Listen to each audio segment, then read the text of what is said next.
So hello everyone, आज मैं आपके लिए एक्सप्लेन करूंगी बिग ब्रदर के सीजन 2 का एपिसोड नंबर 1। इसके पहले के सारे वीडियोस आपको प्लेलिस्ट में मिल जाएंगे, तो आप वहां से चेकआउट कर सकते हैं। तो जैसा कि पिछले एपिसोड में हमने देखा था कि ड्रैगन प्रिंस यांजी ने चांगशाओ को चैलेंज किया और इन दोनों में फाइट शुरू हो गई थी, मगर ये दोनों भी वो मुकाबला हारना चाहते थे। तो चांगशाओ जैसे तैसे फाइट करके वहाँ से भाग गया क्योंकि उसकी कैटास्ट्रॉफी होने वाली थी और वो उससे बचने की पूरी कोशिश कर रहा था। अब आगे तो हम देखते कि चांगशाओ थंडर का सामना कर रहा था और तभी हमें उसके ओरिजिन के बारे में बताया जाता है। वो कहता है कि ये ब्लू स्टार मेरा घर था, मैं पृथ्वीवासी था, मगर अब मैं मेरे घर वापस नहीं जा सकता। अब मैं पृथ्वी से यहाँ कैसे आ गया, इसका रिस्पॉन्सिबल सिर्फ डाव ऑफ हेवन है। उन्होंने कुछ लोगों को गॉड बनने के लिए सिलेक्ट किया था, जिसमें तीनों सेक्ट के सिलेक्टेड डिसाइपल्स के नाम थे। और इधर मैं इंसानों के लिए एक बेहतर दुनिया की तलाश कर रहा था। मैंने क्लस्टर कंप्यूटिंग टेक्नोलॉजी का यूज करके कई सारे प्लैनेट्स पर रिसर्च किया और फिर एक दिन मुझे मेरा जवाब मिल गया। मेरे 6 सालों की मेहनत के बाद मुझे एक दुनिया मिल गई जिस पर टाओ लिखा था। बस टाओ लफ्ज तलाश करने के लिए मुझे 6 साल का वक्त लग गया, जिस वजह से मैं बहुत भटक गया था। और तभी कुछ मैजिकल हुआ, मेरे कंप्यूटर के अंदर एक पोर्टल ओपन हो के वो मुझे इस दुनिया में ले आया और इस तरह से मैं मेरी दुनिया से अलग होकर इस दुनिया में आ पहुंचा। मुझे इस दुनिया को बेहतर बनाने के लिए और डीमंस के साथ फ्यूचर में जो जंग होगी उसे रोकने के लिए सिलेक्ट किया गया था। अब मुझे इस दुनिया में आके 129 साल बीत चुके हैं। यहाँ आने के बाद मुझे पता चला कि जो भी बंदा डाव ऑफ हेवन ने सिलेक्ट किया है वो बाद में एक इमॉर्टल बन जाता है, लेकिन हजारों सालों के बाद जब उसकी मौत होती है तब वो अपना फ्रीडम खो देता है। वो खुद के एग्जिस्टेंस को भूल के डाव ऑफ हेवन के हाथ के कठपुतली बन जाता है। मैंने कई सालों से कैटास्ट्रॉफी से बचने की कोशिश की ताकि पहला मैं मेरे मास्टर को इमॉर्टल बना पाऊँ। अब वो एक इमॉर्टल बन चुके हैं तो मैं भी कैटास्ट्रॉफी को फेस करूंगा। और तभी हम देखते कि 2 लोग जाई टाओइज्म सेक्ट में प्रीचिंग अटेंड करने जा रहे थे। उसमें हांजी नाम की लड़की थी,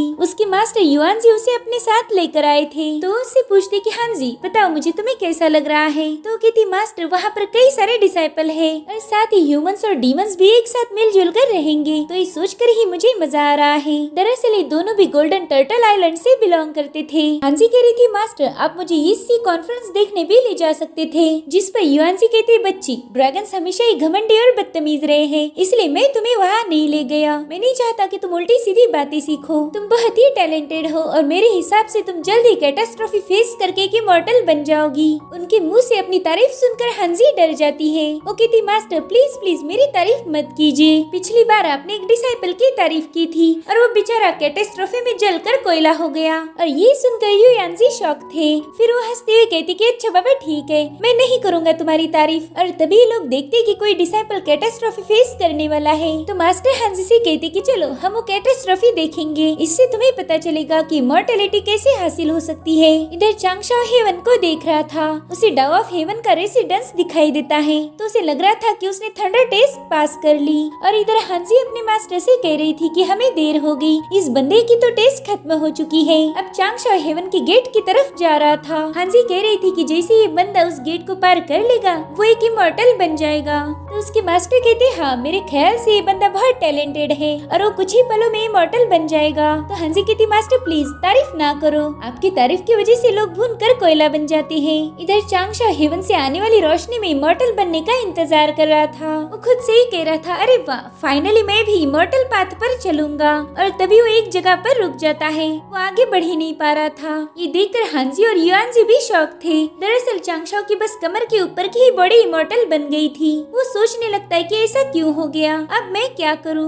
वो बहुत इरिटेट हो गया था। वो कह रहा था यार मैं आधी बॉडी वाला इमॉर्टल बन के क्या ही उखाड़ लूंगा, मेरी आधी बॉडी तो मर जाएगी और फिर बची हुई इमॉर्टल बॉडी का क्या मैं अचार डालूंगा। और तभी हेवन से आने वाली रोशनी गायब हो जाती है। चांगशाओ को लग रहा था कि शायद डाव ऑफ हेवन ने उसकी स्ट्रेंथ को सही से चेक नहीं किया। वो इसी के बारे में सोच रहा था कि तभी उसे याद आता है कि उसकी कमर पर फायर वर्चू जेड बंधा हुआ था। वो कहता है कि शायद इसी जेड ने डाव ऑफ हेवन को ब्लॉक किया था। और अब चांगशाओ हमें उस जेड के बारे में बताता है। दरअसल फायर वर्चू जेड की मदद से कल्टीवेटर अपना ओरिजिन और कल्टीवेशन लेवल को हाइड कर सकता है, और यही वजह थी कि इतने सालों से कोई भी चांगशाओ की रियल कल्टीवेशन लेवल कभी गेस नहीं कर पाया। और अब वो उस पेंडेंट को फेंक देता है और तभी आसमान से टाओइज्म के एंसेस्टर बाहर आने लगते हैं। चांगशाओ उनके सामने नील करते हुए कह रहा था कि प्लीज मुझे माफ कर दीजिए, मुझे पता है कि मैंने कई सारे हथकंडे अपना कर कैटास्ट्रॉफी को रोकना चाहा, लेकिन मेरा यकीन कीजिए मेरे इरादे गलत नहीं थे। और अब प्लीज मेरी एक रिक्वेस्ट एक्सेप्ट कर लीजिए, मुझे सेकंड कैटास्ट्रॉफी कैटेस्ट्रॉफी फेस करने के लिए लोकेशन चेंज करने की परमिशन चाहिए ताकि मैं अच्छे से कैटेस्ट्रॉफी को फेस कर पाऊँ। मगर डाउ ऑफ हेवन उसकी एक नहीं सुनते, उस पर थंडर से हमला कर रहे थे। तो चांगशाओ एस्केप टैलिस्मान का यूज करके वहाँ से भागना शुरू कर देता है। वो जानता था कि डाउ ऑफ हेवन उस पर बहुत भड़क गए हैं। इधर मास्टर युआनजी कह रहे थे कि ये तो 9 हेवंस की डिवाइन डीमन कैटेस्ट्रॉफी है, इससे बचना लगभग इम्पॉसिबल है। उनका मानना था कि शायद ये बंदा मारा जाएगा, मगर हानजी को उम्मीद थी कि ये सरवाइव कर पाएगा। इधर चांगशाओ अपने स्पिरिचुअल ब्रश का यूज करके कुछ स्पेल लिखने लगता है। साथ ही उसने अपने कई सारे क्लोन्स बना लिए थे। इतना ही नहीं, उसने इमॉर्टल वांगचिन ने दी हुई 3 एलिमेंट्स फायर को भी मास्टर कर लिया था। अब उसने लिखे स्पेल एक शील्ड जैसा काम करने वाले थे। तो चांगशाओ के क्लोन्स चारों ओर से वो स्पेल लिख कर एक कैरी बना देते हैं। इधर युआनजी समझ गए थे कि ये कैटेस्ट्रॉफी बहुत अलग है। नॉर्मली कैटेस्ट्रॉफी में ऐसा नहीं होता, हमेशा हेवन आता है और लोगों पर बिजलियां गिरा के चला जाता है। और तभी थंडर चांगशाओ पर बहुत ही खतरनाक अटैक कर देती है, जिसमें चांगशाओ बुरी तरह से घायल हो गया था। थंडर ने उस पूरी जगह को भी डिस्ट्रॉय कर दिया था। इधर चांगशाओ को रियलाइज होता है कि वो तो अभी भी जिंदा है। हानजी कह रही थी, अरे वाह मास्टर, इस बार तो आपका प्रेडिक्शन बिल्कुल फेल नहीं गया। देखो वो बंदा तो अभी भी जिंदा है और अब दोबारा से हेवन से रोशनी आने लगती है। अब युआनजी कह रहे थे कि वो बंदा जल्द ही इमॉर्टल पाथ पर चला जाएगा। हमने तो अभी तक ठीक से उसे देखा भी नहीं, चलो हम उसके साथ दोस्ती करेंगे। और तभी चांगशाओ देखता है कि डाउ ऑफ हेवन उसे घूर रहे थे। वो कहते हैं, बाप रे, अब मैंने क्या गड़बड़ कर दी। जिसके बाद वो दोबारा से चांगशाओ पर लाइटनिंग से हमला कर देते हैं। हानजी कह रही थी कि मेरे ख्याल से डाउ ऑफ हेवन ने इस बंदे को पनिश किया है। इधर चांगशाओ की उस अटैक से हालत खराब हो गई थी। वो रोते हुए कह रहा था कि डाउ ऑफ हेवन आप में बिल्कुल भी लिहाज नहीं है, ऐसा कौन करता है यार। जिसके बाद हम देखते कि चांगशाओ के पास 3 टाउ ब्लू लोटस आ चुके हैं। ये तीनों लोटस 3 चीजों को दर्शाते हैं, जो कि है इसेंस, एनर्जी और स्पिरिट। हानजी कह रही थी कि जितनी ज्यादा पंखुड़ियां इन फूलों में होगी उतना ही इस बंदे का टाउ फाउंडेशन स्ट्रांग होगा। इधर चांगशाओ भी ध्यान लगाने बैठ गया था। वो सोचता है कि कैटेस्ट्रॉफी के बाद मेरे टाउ लोटस की पंखुड़ियां बहुत बढ़ गई है। पहले मेरे पास 27 थी और अब 81 है, मगर उस लास्ट पनिशमेंट की वजह से मेरा टाउ फ्लावर डैमेज हो गया। अब मैंने जल्दी से कोई शांत जगह देखकर खुद को हील कर लेना चाहिए। और तभी युआनजी कहता है कि अरे जनाब, आपसे मिलकर बहुत खुशी हुई। हम दोनों गोल्डन टर्टल आइलैंड से हैं और हम लोग जाई टाओइज्म को फॉलो करते हैं। चांगशाओ उनसे काफी दूरी पर था, मगर ये कल्टीवेटर्स ना बहुत दूर से भी बात कर सकते हैं। तो चांगशाओ उनकी सारी बातें सुन रहा था। वो दोनों भी चांगशाओ को मुबारकबाद दे रहे थे क्योंकि उसने कैटेस्ट्रॉफी टेस्ट पास कर ली थी। इधर चांगशाओ उनके नाम सुनते ही थोड़ा डर गया था। उसने हानजी के बारे में पहले ही कुछ बातें सुन रखी थी। दरअसल हानजी एक इमॉर्टल थी, मगर डाओ ने बनाई हुई लिस्ट में उसका भी नाम था। जब हानजी पर कैटेस्ट्रॉफी ने डिवाइन व्हीप से अटैक कर दिया तब उसकी मौत हो गई थी, लेकिन उसकी सोल गॉड्स बनने वाले लोगों में शामिल हो गई। वो कहता है कि शायद ये बंदी दोबारा से कैटेस्ट्रॉफी फेस करने का सोच रही है। ना बाबा, मुझे इससे कोई बात नहीं करनी। इधर हानजी और उसके मास्टर बड़ी ही खुशी से चांगशाओ से मिलने आ रहे थे, लेकिन चांगशाओ तो वहाँ से भागने लगता है। अब मास्टर उसे कहने लगते कि लड़के, मैं उम्मीद करता हूँ कि तुम्हारी कल्टीवेशन आगे सही चलती रहे और एक दिन तुम हमारी जाई टाओइज्म सेक्ट को ज्वाइन करो। मगर हानजी अपने मास्टर को ये सब बोलने से रोक रही थी। इधर चांगशाओ बड़ी ही तेजी से भाग रहा था और तभी वो बेचारा दूसरी मुसीबत में फंस जाता है। वेल, उसे एक बड़ी सी मछली ने निगल लिया था। ये देखकर युआनजी कहता है, अरे अरे ये क्या हो गया, मैंने तो इस बंदे का चेहरा भी ढंग से नहीं देखा था। तो हानजी कहती, मास्टर प्लीज उसे बख्श दो। आप जिसकी भी तारीफ या फिर उसे सक्सेसफुल होने की ब्लेसिंग देते हो वो बेचारे मारे जाते हैं। और अब हम डाउ ऑफ हेवन को देखते हैं। वो कह रहे थे कि इमॉर्टल पाथ इतनी आसान नहीं होती और हमारा ग्रेट टाउ सदियों से इसी बात पर चलता आ रहा है। आज तुम जो भी करोगे उसी पर तुम्हारा आने वाला कल निर्भर होगा। इधर चांगशाओ उस मछली के पेट में ही कल्टीवेशन करने बैठ गया था। वो कहता है कि जब तक मेरा टाउ फ्लावर फिर से रिस्टोर नहीं होता तब तक मैं एक जगह से हिल नहीं सकता और मेरे लिए इस मछली के पेट से ज्यादा अच्छी जगह कौन सी हो सकती है। यहाँ पर मैं आराम से अपने फ्लावर को रिस्टोर कर पाऊंगा। मगर अपने हीरो का तो नसीब ही थोड़ा खराब है। वो जिस फिश के पेट में था उसी पर कुछ मछुआरे हमला कर देते हैं। अब वो फिश तो खत्म हो गई थी, तो वो लोग शोर मचाते हुए उस फिश का पेट काट देते हैं। अब उनकी आवाजों से इरिटेट होकर चांगशाओ उस मछली के पेट से बाहर निकल आता है। वो जोर जोर से चिल्लाकर बोलने लगता है कि यार मुझे परेशान क्यों कर रहे हो। और अब वो देखता है कि सभी लोग उसे घूर रहे हैं, साथ ही उसके टाउ लोटस भी उसके आसपास फ्लोट कर रहे थे। दरअसल चांगशाओ जियांग विलेज आ गया था और वहाँ के लोग उसके लोटस के फ्लावर और उसकी बॉडी देखकर उसे सी गॉड समझ रहे थे। वो कह रहे थे कि अरे आप तो मछली के पेट से पैदा हुए हो, इसका मतलब आप एक सी गॉड हो। अब वो सभी लोग चांगशाओ के सामने नील करते हुए सी गॉड बोलने लगते हैं। और अब उस विलेज का लीडर अपने लोगों को बता रहा था कि जल्दी से जाकर हमारी सी गॉड की मूर्ति बनाओ, हम वहीं पर उनकी ही इबादत किया करेंगे। वहीं दूसरी तरफ हम एंशिएंट एविल वेंजिंग को देखते हैं। वो कह रही थी पता नहीं ये सी गॉड अचानक से कैसे पैदा हो गया, ये तो मेरा मार्केट डाउन कर देगा। जिस पर वांग कहता है आप फिक्र नहीं करो, जियोंग विलेज में जो कुछ भी हो रहा है उसे मैं हैंडल कर लूंगा। इधर हम चांगशाओ के पेपरमैन को देखते हैं। वो चुपके से जाकर विलेज में क्या चल रहा है उसका मुआयना कर रहा था। दरअसल ये एक रिमोट विलेज था और यहाँ के सभी लोग मछुआरे थे, इसी पर इनका गुजारा चलता था। लेकिन इन लोगों की फिजिक काफी अच्छी थी, मानो उन्होंने कोई बॉडी बिल्डिंग का पोषण कंज्यूम किया हो। साथ ही इन लोगों को कल्टीवेशन के बारे में ज्यादा कुछ पता नहीं था। और अब चांगशाओ देखता है कि उन लोगों ने उसकी बहुत बड़ी मूर्ति बना दी है। वो सभी लोग चांगशाओ की इबादत कर रहे थे और ये सब देखकर तो चांगशाओ बहुत परेशान हो जाता है। मगर तभी वो सोचता है कि मैं कोई सी गॉड नहीं हूँ, जब भी इन लोगों को मेरी जरूरत पड़ेगी तब मैं इनके लिए कुछ नहीं करूँगा और फिर ये लोग अपने आप मान जाएंगे कि मैं कोई गॉड नहीं बल्कि फ्रॉड हूँ और फिर ये लोग मेरे स्टेचू को भी खुद ही डिस्ट्रॉय कर देंगे। बस तब तक मुझे मेरे टाउ लोटस को रिपेयर करना होगा, जिसके बाद मैं यहाँ से भाग जाऊंगा। अब वो कल्टीवेट कर ही रहा था कि तभी वहाँ पर शाओलिंग आ जाती है। वो चांगशाओ की मासूम शक्ल देखकर बोल रही थी कि अरे वाह ये गॉड कितनी इम्प्रेसिव है।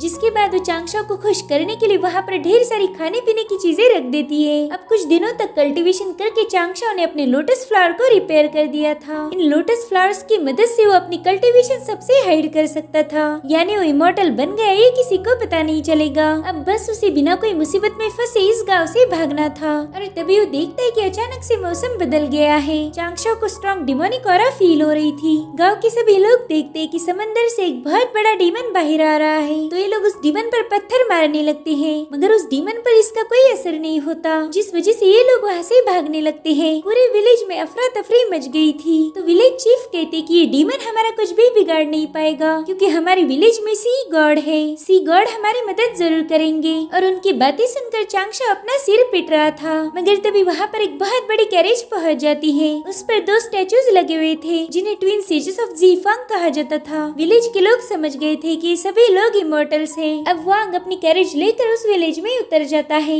इधर विलेजर्स काफी कंफ्यूज थे, उन्हें पता नहीं था कि ट्विन सेजेस ज्यादा पावरफुल है या फिर उनके सी गॉड। तो वांग उन्हें बताता है कि देखो हमारे जीफांग टाओइज्म के 2 ग्रैंड मास्टर्स है, इनका नाम है जीन और हमारे दूसरे मास्टर है जुंटी सेज। वांग कह रहा था कि तुम लोगों की किस्मत बहुत अच्छी है, बिकॉज तुम्हारी हमारे जीफांग टाओइज्म से मुलाकात हो गई। दरअसल हमारे ट्विन सेजेस ने इस एरिया में आने वाली मुसीबत को पहले से ही भाप लिया था और उन्होंने ही हमें यहाँ पर भेजा ताकि हम आप लोगों को उस खतरनाक डीमन से बचा पाए। इधर चांगशाओ भी उसकी सारी बातें सुन रहा था। वो कहता है ये जीफांग सेज है कौन? मैंने तो बस हमारे 3 टाओइस्ट सेजेस और एक गॉडेस के बारे में सुना है। इनके अलावा बस एक और बंदा है जो हमारे टाओइस्ट एंसेस्टर है, और ये बंदा जिन ट्विंस के बारे में बात कर रहा है वो तो रजिस्टर्ड डिसाइपल है और उन दोनों को बंजर पड़ा हुआ छिनी हुई कॉन्टिनेंट सौंप दिया। उन्हें वेस्ट में जाकर लोगों को कल्टीवेशन सिखाकर उन्हें इमॉर्टल बनाने का काम दिया था। मगर इन दोनों ने तो अपना एक और जीफांग टाओइज्म ही स्टार्ट कर दिया। अब टाओइज्म के तीनों से काफी फल फूल गए हैं, मगर जीफांग टाओइज्म अभी भी कमजोर है क्योंकि यहाँ पर काफी बंजर इलाके हैं और इसी वजह से ये दोनों लोगों के साथ अच्छे रिश्ते बना रहे हैं। साथ ही इन्होंने टैलेंटेड डिसाइपल्स को भी रिक्रूट किया है। मगर मुझे एक बात समझ नहीं आ रही कि दोनों सेजेस तो शिनहुई कॉन्टिनेंट में रहते हैं, तो फिर उन्होंने अपने लोग इतने दूर के इलाके में क्यों भेजे हैं? और वो डीमन भी अभी अभी यहाँ आया था और ये लोग भी उसके पीछे यहाँ पर पहुँच गए। जरूर से दाल में कुछ काला है। इन लोगों का इतना परफेक्ट टाइमिंग कैसे हो सकता है?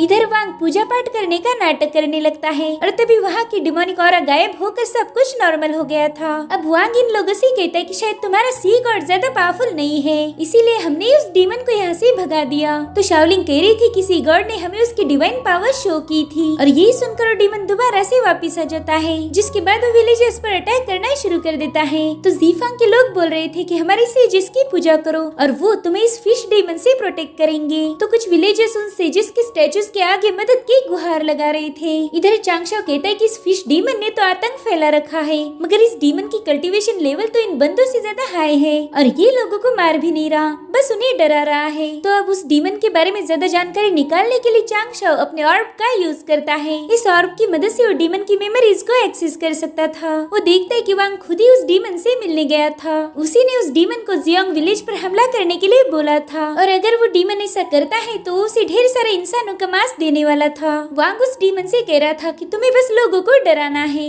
और जब मैं वहाँ आऊंगा तब तुम मुझसे डरोगे। तो अब चांगशाओ को इन लोगों का प्लान समझ आ गया था। ये लोग खुद ही अटैक करते हैं और फिर खुद ही उस डीमन को रोकते हैं, जिससे यहाँ के विलेजर्स उन पर यकीन करेंगे। जाएंगे और फिर वो लोग इनका जीफंग टाओइज्म भी ज्वाइन करेंगे। इस गाँव के लोग तो बहुत बड़ी मुसीबत में फंस चुके हैं, तो मैंने जल्दी से यहाँ से भाग जाना चाहिए। इधर सी डीमन का आतंक देखकर चीफ शाओलिंग से कह रहे थे कि ये सी गॉड किसी काम का नहीं है, हमने ट्विन सेजेस की इबादत करनी चाहिए। मगर शाओलिंग कह रही थी कि नहीं, मैं तो सी गॉड पर बिलीव करती हूँ, वो हमारी मदद जरूर करेंगे। इधर सभी गाँव के लोग उस वांग से मदद मांग रहे थे कि प्लीज हमें इस डीमन से बचा लीजिए। तो वांग अपने सेजेस से कहता है कि मुझे इस डीमन के साथ फाइट करने की ताकत दीजिए और अब वो पावर गेन करने का नाटक करते हुए उस फिश डीमन पर हमला कर देता है। चांगशाओ वहाँ की तबाही देख रहा था, वो चाहता था कि उन लोगों की मदद करे, मगर वो इन चक्करों में फंसना नहीं चाहता था। अब उसी शाओलिंग की याद आ रही थी क्योंकि वो चांगशाओ पर बहुत ट्रस्ट करती थी और इधर शाओलिंग को डीमन फिश निगलने वाली थी कि तभी चांगशाओ का पेपरमैन आकर उसे बचा लेता है। वो उस डीमन के साथ फाइट कर रहा था,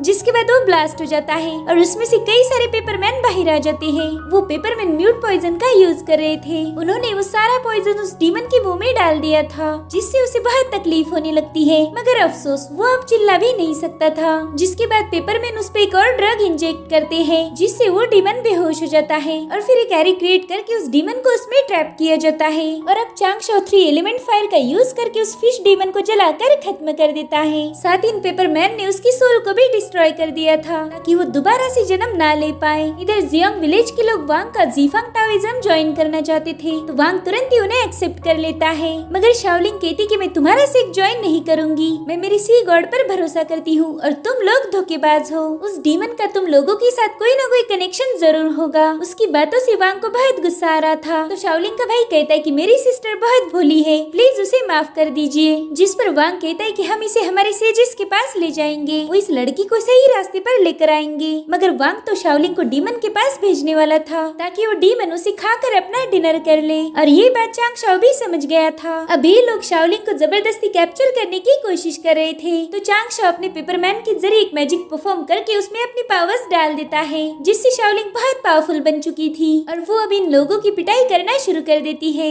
वांग ये देखकर काफी हैरान था। इधर शाओलिंग उसके सभी बंदों की तगड़ी धुलाई कर रही थी। वांग समझ गया था कि शायद इसे सी गॉड मदद कर रहा है और अब शाओलिंग का एक खतरनाक रूप देखकर वो सभी लोग भाग जाते हैं। अब विलेजर शाओलिंग को पूछ रहे थे कि तुम में इतनी पावर्स कहाँ से आ गई, तो कहती कि ये सब हमारी सी गॉड का करिश्मा था। और इधर इनका सी गॉड दुम दबाकर भाग रहा था, लेकिन वो अचानक से ब्रेक मारता है क्योंकि उसे याद आ गया था कि उसका स्टैचू तो अभी भी उसी विलेज में है। अगर ट्विन सेजेस ने उस स्टैचू देखकर मुझे पहचान लिया तो मुझे वांटेड लिस्ट में डाल देंगे। अरे बाप रे, मुझे तो अभी से डर लग रहा है। तो अब वो तुरंत यू टर्न मारकर गांव की तरफ जाने लगता है। इधर गांव के सभी लोग उसके स्टैचू की इबादत कर रहे थे, मगर तभी वो स्टैचू अपने आप गिर जाता है और इसका सबसे ज्यादा दुख तो शाओलिंग को हुआ था। और अब इन लोगों के सामने ढेर सारा ट्रेजर आके गिर जाता है। उसमें एक लेटर भी था जिसमें चांगशाओ ने बता दिया था कि मैं कोई सी गॉड नहीं हूँ, तुम लोगों ने मेरी बहुत मदद की है, इसलिए मैंने थोड़ा सा ट्रेजर तुम्हारे लिए रख दिया है। साथ ही इसमें की रिफाइनर्स का मैनुअल भी है, इसकी मदद से तुम लोग भी कल्टीवेशन स्टार्ट कर दो, जिससे तुम लोग भी पावरफुल बन जाओगे और फिर इसके बाद तुम्हें किसी गॉड की जरूरत नहीं होगी, तुम खुद की हिफाजत कर पाओगे। जिसके बाद वो शाओलिंग को अलविदा कहकर वहाँ से चला जाता है। शाओलिंग उससे बहुत इम्प्रेस हो गई थी। वो कहती कि भले ही तुम सी गॉड नहीं हो, मगर तुम एक हीरो हो और मैं भी तुम्हारे जैसा बनना चाहती हूँ। इधर चांगशाओ बड़ी तेजी से वहाँ से भाग रहा था क्योंकि जब तक वो इस रीजन में रहेगा तब तक ट्विन सेजेस उस पर हमला कर सकते थे। जिसके बाद वो एक परिंदे पर सवार होकर ड्यूशियन रीजन में पहुंच जाता है। वो कहते बाप रे, बाहर की दुनिया तो बहुत खतरनाक है, घर वापस आकर मुझे तो बहुत अच्छा लग रहा है और अब मैं मेरा प्यारा सा शॉकिंग पिक छोड़कर कहीं नहीं जाऊंगा। और इसी के साथ एपिसोड यहीं पर एंड हो जाता है। Thank you for watching, bye bye.